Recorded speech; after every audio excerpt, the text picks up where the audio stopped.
Bon matin tout le monde, bienvenue à ce 46e épisode du Meeting des ventes du lundi. Mon nom est Simon Harvey et je suis stratège en vente et développement des affaires. Pour ceux qui ne l'auraient pas remarqué, la semaine dernière, j'ai pris une petite pause. C'était plus ou moins prévu. Je vous dirais que, en fait, je pourrais faire un sujet ou un show complet là-dessus si ça vous intéresse, là, mais je me suis écouté. Je me suis senti fatigué il y a 2 semaines, moins d'énergie et tout. Donc, j'ai pris la décision à ce moment-là de ne pas faire de live la semaine dernière, de prendre ça off, de m'occuper de moi, de m'assurer que je restais en forme parce que, somme toute, comme on le dit souvent, je suis la personne la plus importante dans mon entreprise, donc je devais m'écouter. Je vous remercie d'être là ce matin. Pour ceux qui joignent à nous pour la première fois, tout d'abord, bienvenue. Merci de prendre le temps de nous écouter. Le Meeting des ventes du lundi, c'est un show qui est live sur LinkedIn, YouTube, Facebook le lundi matin à 8h et qui est disponible par la suite sur les différentes plateformes de podcast, que ce soit Spotify, Apple Podcast, Google Podcast. C'est aussi possible de le revoir sur la chaîne YouTube de Nomisco, donc youtube.com/A commercial Nomisco. Ce matin, on va parler en fait, le show, pour l'expliquer un petit peu aux gens, c'est ça. On est lundi matin, on se rencontre, on parle de vente, de développement des affaires, on partage des trucs, des bons coups, des moins bons coups, qu'est-ce qui a bien été.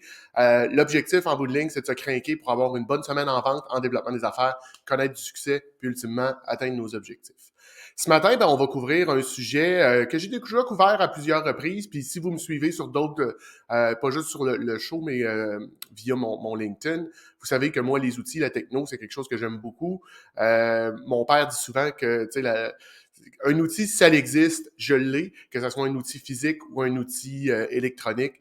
J'aime beaucoup, beaucoup les outils. Donc, puis je vais vous parler parce que je crée mes propres outils régulièrement. Mais la techno, c'est quelque chose qui prend de plus en plus de place en vente, en développement des affaires. Ça nous aide à être plus performants. La techno, c'est très, très large. Puis je vais aller dans différentes directions ce matin. On va juste égratigner la surface parce que chacun de ces sujets-là pourrait être un projet ou une émission en tant que tel. Mais ce matin, on fait juste couvrir la surface. La première chose que je vous dirais d'avoir côté technologique, et c'est très, très simple parce que tout le monde envoie des courriels et des fautes d'orthographe en 2022, 2023, 2024, ce n'est plus acceptable. Il existe des outils faciles, des outils gratuits pour corriger vos fautes d'orthographe. Oui, ça peut arriver, ce qu'on va appeler un typo ou une inversion de lettre parce qu'on tape un peu rapidement, mais des fautes d'accords de participe passé, des fautes de pluriel, des choses comme ça, de façon répétitive dans un courriel, c'est purement et simplement inacceptable. Surtout que, au Québec, on a un outil qui s'appelle l'Antidote, qui roule sur votre ordinateur, qui corrige vos trucs. Mais si vous êtes comme moi et vous utilisez beaucoup le web, que ce soit Gmail ou Outlook, vous pouvez rajouter des extensions dans Chrome qui vont faire ça pour vous. On peut penser à Language Tool, qui est celui que moi j'utilise. Il y en a beaucoup d'autres, mais moi j'aime beaucoup Language Tool, surtout qui permet de faire le travail dans 2 langues. Donc en français et en anglais, il corrige les deux. Assez simple. Vous faites le bouton de droit sur le mot qui est souligné et il vous propose la correction que vous devriez mettre en place. Donc ça, je vous dirais, c'est la première chose à mettre en place. C'est pas compliqué. On est dans la techno de base, mais je vous dirais là, que c'est le minimum, puis c'est très important à avoir. Je viens de parler de l'utilisation de Outlook puis de Gmail. Un autre point qui est important d'avoir si vous êtes en entreprise, si vous faites de la business, si vous faites des ventes, du développement des affaires, et que vous êtes une TPE ou un travailleur autonome, prenez le temps de vous créer une adresse courriel professionnelle. Et là, je veux pas dire simonharvey.pro@gmail.com. Je veux dire un simon@nomisco.ca. Créez-vous une adresse professionnelle. Ça coûte pas une fortune, c'est quelque chose qui est pas compliqué à mettre en place, mais ça donne une meilleure impression à la personne qui est de l'autre côté. Moi, si je reçois un courriel et c'est écrit, je sais pas, moi, je vais créer un nom, là, mais Herménégilde Tremblay gmail.com, ben, ça m'enlève le goût, ça me donne pas une bonne impression professionnelle de cette personne-là. Alors que si c'est Herménégil à tremblay-investissement.com, ben là, ça me donne une meilleure impression de cette personne. Si on revient aussi d'un autre côté, du côté techno, ben, on pense souvent, puis vous entendez souvent parler de CRM. Un CRM, c'est quoi? C'est un Customer Relationship Management Software. Donc, c'est un outil pour gérer vos relations clients, pour savoir qu'est-ce que vous avez fait pour... Dans le fond, c'est un point de chute de toutes les interactions que vous pouvez avoir avec votre client au fil des jours, au fil des semaines, au fil des années. De cette façon-là, quand quelqu'un part, quelqu'un arrive, il est capable d'avoir l'histoire complète de ce qui s'est passé dans le client.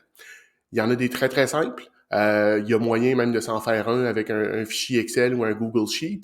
Puis il y en a des hyper compliqués qui prennent des mois, voire des années à mettre en place. On peut penser à un Salesforce ou un Microsoft Dynamics 365. C'est énorme à mettre en place. Je doute que ça soit quelque chose qu'on ait besoin à notre niveau, mais entre les deux, il existe un paquet de solutions. Simplement au Québec, je me souviens pas où j'avais vu ça, mais il y a plus de 60 différents CRM qui existent, qui peuvent vous répondre à vos besoins.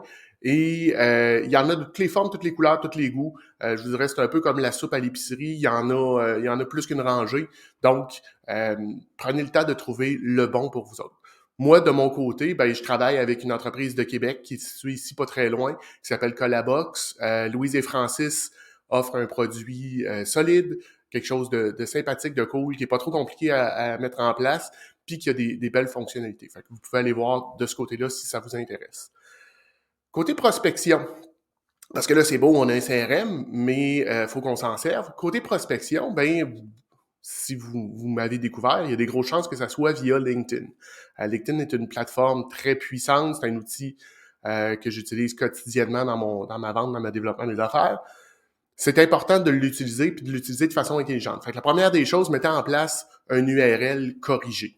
Mettez quelque chose là, qui va être beaucoup plus qui est personnalisé. Ayez-en un, puis dites-vous que c'est pas un CV aussi, là, on met ça clean. Et vous pouvez faire de la prospection via j'ai José Bouliane de Zoom Academy. Je veux juste 2 petites secondes. José qui dit un CRM est vraiment un lifesaver. Et on parle pas du bonbon ici, là, on parle vraiment là, une bouée de sauvetage. Quoique ça serait bon, un petit lifesaver ce matin. Mais c'est vraiment un outil qui peut vous aider à vous développer. Puis quand on se met à l'utiliser, c'est comme n'importe quel outil. Plus tu l'utilises, meilleur tu deviens avec, puis plus tu vois d'utilité à l'utiliser. Donc, c'est une roue. Mettez-en un en place très, très tôt dans votre entreprise. Pour revenir du côté de LinkedIn, dans LinkedIn, vous pouvez utiliser tout ce qui est les fonctionnalités, mais il existe aussi des logiciels ou des SaaS qui viennent se connecter sur LinkedIn pour augmenter la puissance de ça. Puis, un que moi j'utilise s'appelle Wallaxy. Wallaxy, c'est un outil de prospection automatisé sur LinkedIn.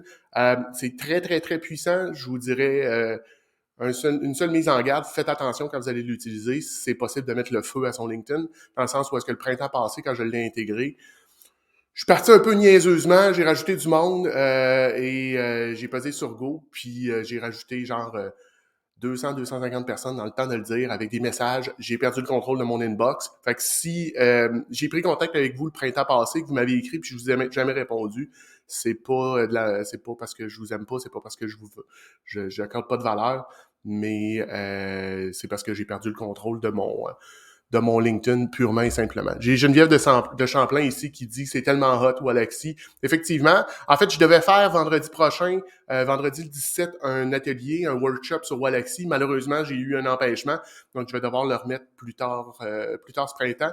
Mais je vous tiendrai au courant sur l'utilisation puis comment est-ce qu'on peut maximiser notre développement des affaires avec Wallaxy.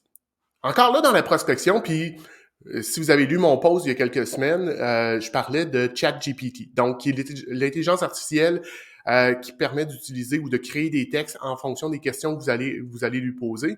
Puis la partie chat du nom signifie que c'est possible d'interagir, de poser des questions, de bonifier et le logiciel ou le SaaS, en fin de compte, se rappelle de ce qu'il vous a dit et il peut bonifier à partir de là.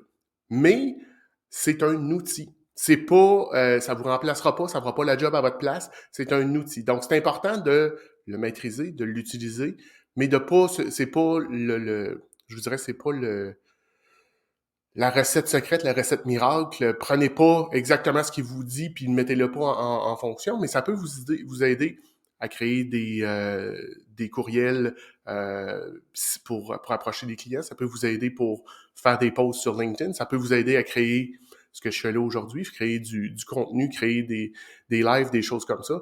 Donc, c'est des choses que vous pouvez mettre en place assez facilement.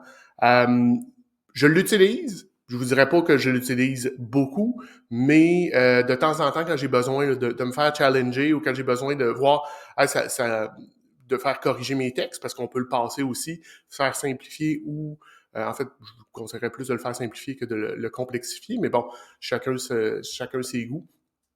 Donc, de mettre ça en place, de l'utiliser, ChatGPT, ça va faire partie du futur. On ne s'en sortira pas. C'est pas quelque chose qui va disparaître. Au contraire, l'intelligence artificielle est là. Ça fait déjà plusieurs années qu'on la voit pointer le bout du nez, mais là, vraiment, ça nous a frappé en pleine face l'automne dernier. Puis, ce qu'on va voir, c'est que ça va juste prendre beaucoup plus d'expansion. Donc, c'est important de maîtriser cet outil-là. Toujours en prospection, puis ça, c'est un truc que je partage généralement juste avec mes clients, les gens avec qui je travaille. Vous connaissez Google. Tout le monde a interagi avec Google de façon régulière. Google a plusieurs outils, fait que c'est pour ça que j'en parle souvent et que je les aime beaucoup. Mais il y a un truc qui s'appelle Google Alerts. Google Alerts permet de mettre des mots-clés et Google va vous envoyer un courriel immédiatement, une fois par jour, une fois par semaine, une fois par mois, selon ce que vous allez avoir décidé, en vous disant qu'est-ce qui s'est passé. Fait que c'est très, très, très pratique pour faire de la veille stratégique au niveau de vos clients potentiels, au niveau de vos clients, de vos clients existants aussi. Donc, pour garder la relation ouverte, je parle souvent d'amener de la valeur en continu. Ben, Google Alert, c'est un outil qui nous permet d'amener de la valeur en continu à nos clients parce qu'on sait qu'est-ce qui se passe. Google nous fait de ce côté-là. Mais ça a aussi une chose très intéressante. On a tous et toutes de la compétition dans le marché. On a tous et toutes des gens qui jouent un peu sur le même terrain que nous, ben ça nous permet de faire de la veille stratégique de ce côté-là aussi, parce que vous pouvez mettre le nom ou les mots-clés de votre compétition, puis voir qu'est-ce qui va sortir. Toujours en prospection, puis toujours avec Google, une bonne façon aussi, quand vous voulez cibler des entreprises, utilisez Google Maps. Google Maps est un outil de recherche très puissant. Moi, ce que je fais souvent, je fais du zoom in, zoom out. Fait que moi, ma clientèle est beaucoup au niveau, c'est du B2B.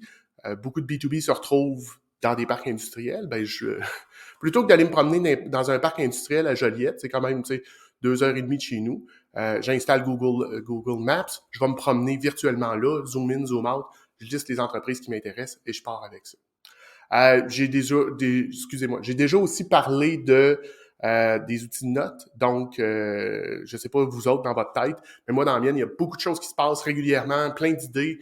J'en ai trop, ça me prend un endroit pour les mettre. Mais d'avoir un outil de notes pour le faire, c'est très, très important. Que ça soit un petit calepin comme ça ici que vous pouvez traîner dans vos poches. Par contre, on a tous et toutes nos téléphones sur nous autres pratiquement tout le temps. Apple Notes, Google Keep, Notion, Obsidian, Evernote que moi j'utilise sont tous des outils que vous pouvez mettre en place puis qui vont vous aider à garder vos notes. Parce que, comme vous savez, du développement des affaires, ça se fait tout le temps. Tout le temps. Il faut tout le temps que tu sois en mode développement des affaires, que tu vois les opportunités. Tu te promènes le dimanche après-midi, tu fais le tour de l'île d'Orléans, ça se peut que tu vois une opportunité, ça se peut que tu vois un potentiel de développement des affaires. Si tu te dis, je vais m'en rappeler, peut-être, mais veux-tu prendre le risque? Moi, ce que je fais, là, je commence déjà à avoir hâte, là, on est juste à la mi-février, mais j'ai déjà hâte à sortir ma moto. Ce que je fais quand je sors ma moto, je roule, puis là, des fois, je vois une entreprise qui pourrait être intéressante. Je tasse la moto sur le bord du chemin, je sors mon cellulaire, je me prends une note, puis je suis reparti. De cette façon-là, le lundi matin, quand je rentre au bureau, je sais les clients potentiels que j'ai à cibler de ce côté-là. On a parlé aussi de CRM, on a parlé de plusieurs outils. C'est le fun, ça, mais il faut les intégrer aussi à un moment donné. Et là, il existe des outils d'automatisation, toute la version, ce qu'on va appeler no-code, qui vous permet de prendre sans avoir à coder, sans connaître de langage de programmation, en bon français, de plugger les choses ensemble pour que ça fasse des séquences. Il existe Zapier, Make, If This Then That. Microsoft offre aussi Power Automate, qui vous permet vraiment de créer des workflows automatisés. Donc, ce que ça veut dire, par exemple, un client vous écrit sur votre boîte info. Mais à partir de là, la réponse automatique est un premier niveau d'automatisation. Vous lui envoyez un courriel. Ensuite de ça, ça crée une opportunité dans votre CRM, ça vous envoie un courriel, ça peut faire un peu tout ce que vous voulez. Donc, ça, c'est le genre de choses qui peut vous permettre de gagner de l'efficience, de l'efficacité très rapidement dans votre business. Ensuite de ça, on a, à moins que vous viviez dans une caverne depuis 3 ans à peu près, on a des outils qui font partie de nos vies, Zoom, Meet, Teams. C'est important de maîtriser ces outils-là, c'est important d'avoir un peu d'expérience avec les 3. C'est les 3 plus grands, il y en existe d'autres, différemment, là, dépendant de votre secteur d'activité, de ce que vous avez besoin de faire, et ainsi de suite. Mais ça, c'est les 3 plus importants. C'est important de les connaître, de les maîtriser, et des petites choses, là, mais d'être cadré. Tu sais, de ne pas avoir trop d'espace, là, vous ne le voyez pas, mais pas avoir trop d'espace en arrière, au-dessus, de ne pas être trop proche, trop loin de l'écran. Assurez-vous, la première chose même, je vous dirais, c'est d'avoir du bon son. Avant d'avoir une qualité d'image, achetez-vous un micro. Le Snowball de Blue, je pense que présentement, sur Amazon, vous pouvez ramasser ça autour de 60-65 $. Il n'y a pas personne qui va se ruiner avec ça, puis ça fait quand même un bon travail. C'est sûr qu'après ça, vous pouvez aller dans des versions plus importantes, plus dispendieuses, mais pour commencer, ça fait très bien la job. Donc, assurez-vous d'avoir ces choses-là. Par la suite, vous irez vers une bonne caméra, mais vraiment, le son est plus important que l'image. Puis ça m'amène aussi à utiliser des outils de streaming, un petit peu comme je fais là. Moi, j'utilise StreamYard, mais il y a Melon, il y a Restream aussi qui existe. Puis là, vous allez me dire, Simon, un peu comme j'ai commenté sur un post la semaine passée, Marie-Ève Plamondon qui disait, ouais, mais c'est beaucoup d'ouvrages, se créer un podcast, c'est beaucoup de travail, puis je vous le confirme, là, moi, j'ai lancé le meeting des ventes du lundi dans un concept, ça a viré de bord complètement. Je me suis créé du travail, j'adore ça, mais c'est quand même 2, 3, 4 heures de ma semaine que je dois passer à préparer ça. Là, vous allez dire, Simon, j'ai pas le temps de faire ça. Parfait. Mais le pouvoir du vidéo, c'est que vous pouvez faire les choses une fois et ne pas avoir à les répéter. Fait que là, je vous dis ça parce que vous avez peut-être dans votre business des questions qui vous reviennent souvent. Vous avez peut-être des procédures que vous devez expliquer souvent. Vous avez peut-être des trucs que, tu sais, il faut leur faire avec chacun des clients. Prenez le temps. Utilisez une plateforme comme je fais là. Vous l'enregistrez. Soit vous le mettez sur le web, que ce soit sur un Google Drive, un OneDrive, YouTube, excusez, ça peut fonctionner, ou peu importe, mais vous allez l'avoir, vous allez pouvoir le transférer ou le partager avec votre clientèle. Donc, c'est quelque chose qui va vous donner un peu d'efficience de ce côté-là. Il existe aussi des outils pour faire de la prospection, pour faire des vidéos courts. Moi, j'utilise ça pour faire de la prospection. Vidyard, Loom, il y avait Berrycast aussi, qui était d'une entreprise du Québec. Je ne sais pas si ça existe encore. Donc ça, c'est des outils que vous allez pouvoir utiliser pour faire des vidéos courts. Vous voyez en arrière ici, pour ceux qui sont en vidéo, là, j'ai un petit tableau blanc. Moi, j'utilise ça pour personnaliser mon approche parce que ça vous permet de faire de l'hyper-personnalisation de ce côté-là. J'ai Brigitte qui me demande quelle est la fréquence que tu proposes pour commencer? Une fois par mois est suffisant? En fait, Brigitte, je te dirais, ça va être une réponse plate, puis qui est un peu une réponse de je dirais, de mes amis de SEO, mais ça dépend. Ça dépend je te dirais, ce qui est important, c'est beaucoup plus la cadence puis la régularité dans ce que tu fais que le délai. Fait que si tu le fais au mois, parfait, assure-toi que c'est toujours la même journée dans le mois que tu le sors. Les gens vont s'habituer. Tu pourrais le faire aux 2 semaines, tu pourrais le faire au mois. Il y a plusieurs variétés. Moi, j'ai commencé, c'était un meeting des ventes. Quand j'étais en entreprise, quand je travaillais, quand j'étais employé, je devrais dire, parce que je travaille encore. Mais quand j'étais en entreprise, j'avais des meetings des ventes à toutes les semaines, donc c'est pour ça que je le fais à toutes les semaines. J'ai Kevin qui me dit c'est tellement facile de s'y perdre. Le temps de le maîtriser, tu t'aperçois qu'il y en a des meilleurs. Je me souviens que je me sens souvent comme mes grands-parents qui essayaient de comprendre la vidéo à cassette. Écoute, euh, c'est drôle, mon père, moi, est rendu à 72, puis il dit souvent, il fait l'analogie, il avait donné dans le milieu des années 80 à sa mère un micro-ondes, et ma grand-mère a jamais voulu l'apprendre. Et là, il dit, ben, je suis rendu comme ta grand-mère, moi, il y a des choses que je ne veux plus apprendre. Puis là, malheureusement, Kevin, ou heureusement, tu es déjà rendu là, puis il me semble que tu es jeune un peu pour lâcher la techno. Brigitte qui me demande la longueur. Écoute, moi, au départ, je faisais 40-45 minutes. Je me suis mis beaucoup, beaucoup de pression pour atteindre ça. Et depuis que j'ai raccourci un peu, puis que je tourne autour de 20-25 minutes, j'ai plus d'écoute, plus d'engagement, de meilleurs commentaires. Fait que fais-le dans dans ce qui te plaît. Puis je te dirais, Brigitte, dans une optique d'agilité, essaie-le. Essaie, peaufine, améliore-toi avec le temps. Le plus important, là, dans tout ce que je pourrais te dire comme conseil, lance-toi. Ma coach m'a dit, quand je l'ai lancé, un mercredi matin, elle m'a regardé, elle a dit, ben là, t'attends quoi pour te lancer? Le lundi suivant, mon podcast était lancé.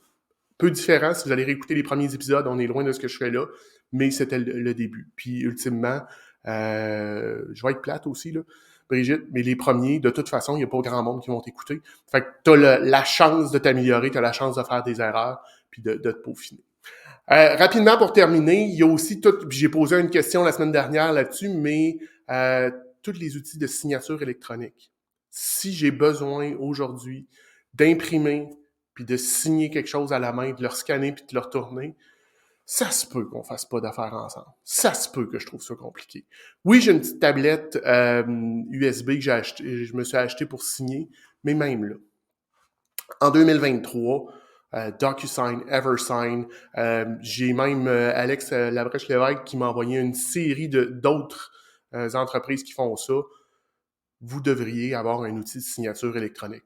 La plupart de ceux que je viens de vous nommer offrent des packages de base gratuits pour 5 ou 10 transactions par mois ou 5 à 10 signatures par mois. Il n'y a pas moyen de faire de template, mais quand même, si ça reste dans ce que vous faites, ça peut être très, très, très suffisant de mettre ça en place. Le dernier, en fait, ce qui reste aussi autour de ça, vous avez peut-être entendu parler de la loi 25, qui est la loi sur la protection des données au Canada, des données personnelles au Canada, ce qu'on peut, ce qu'on ne peut pas garder, ce qu'on peut transiger, combien de temps on doit garder ces choses-là. Donc, vous avez tous et toutes des données personnelles ou confidentielles sur votre clientèle. C'est important de les protéger, puis ça a de la valeur. L'or noir, tu sais, le pétrole des prochaines années, ça sera plus le pétrole, ça va être la donnée, ça va être la connaissance. Ben, vos données ont une valeur extraordinaire, protégez-les. Il existe tu sais, d'avoir le même password partout qui est, mettons, 1, 2, 3, password 1, 2, 3, 4, 5, 6, c'est pas la chose la plus brillante que vous avez faite dans la journée. Prenez le temps de vous doter de ce qu'on appelle un password manager. Moi, j'utilise Bitwarden. Il y a LastPass, il y en a plusieurs qui existent que vous pouvez prendre. Ce que ça fait, dans le fond, c'est que vous avez un mot de passe, un master, un maître que vous créez, et cet outil-là gère tous vos autres mots de passe. Donc, moi, sur tous mes comptes, les mots de passe maintenant sont rendus, je les connais pas. J'en connais un, et je l'ai installé sur mon téléphone, je l'ai installé sur mon poste de travail, et ça débarre automatiquement tout le reste. Donc, je me log le matin, je débarre mon Bitwarden, et je le mets en place. Antivirus aussi. Là, je vais vous parler d'un paquet d'outils, d'un paquet de choses. Il en sort à tous les jours, à toutes les semaines. Si vous allez jeter un œil sur AppSumo, des softwares, du SaaS, il y en a. Je sais pas qui disait tantôt. C'est Marie-France qui disait il y a tellement d'outils. Écoute, c'est fou comment il y en a. Prenez le temps quand vous allez choisir un outil. Surtout, plus l'outil est imposant ou plus, si on prend un CRM, prenez le temps de réfléchir. Regardez la solidité de l'entreprise. Regardez un peu son roadmap. Où est-ce qu'il s'en va? Est-ce que ça vous convient? Parce qu'il n'y a rien de pire que de mettre du temps, de mettre de l'argent dans la mise en place d'un outil pour vous rendre compte dans 6 mois ou 1 an que l'entreprise a fermé, a fait faillite. Puis, si vous êtes chanceux, ils vous ont retourné vos données. Mais si vous n'êtes pas chanceux, vous avez tout perdu. Donc, prenez le temps de vous informer et assurez-vous de, justement, comme je viens de dire, que les données vous appartiennent et que vous allez être capable de les sortir. En terminant, là, je vous ai parlé d'outils qui existent, mais amusez-vous, faites vos propres outils. C'est possible de se faire des choses faciles. Moi, je suis un gars, je suis un peu diffus dans la vie, je me crée des checklists. J'ai une checklist pour faire du réseautage, pour faire des one-on-one. Pourquoi? Parce que je me suis créé une structure. Puis là, la semaine dernière, je joignais un nouveau groupe. Je suis allé m'asseoir là.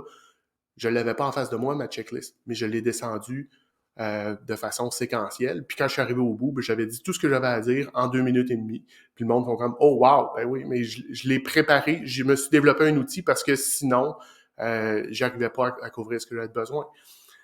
Quand je vendais des batteries, j'avais développé des outils pour m'aider à mieux vendre des batteries, pour briser la glace, pour que quand je rentrais dans un atelier de mécanique, la personne savait que j'y apportais toujours de la valeur. J'avais tout le temps un nouvel outil à y présenter. Tableau de charge, des spécifications pour des bougies, n'importe quoi. J'avais tout le temps quelque chose, je m'étais développé des outils.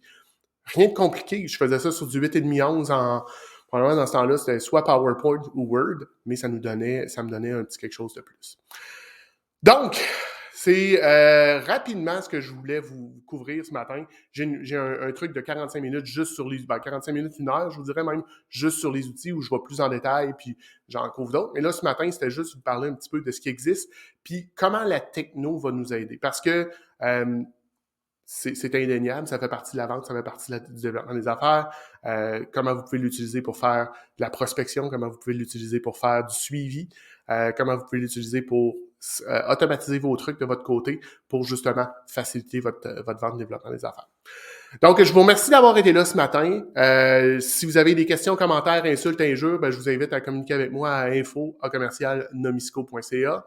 Je vous invite aussi à vous abonner à la chaîne YouTube, à aller voir les anciens épisodes, à les écouter en podcast si vous préférez ça et que vous préférez ne pas me voir, ce qui peut être le cas.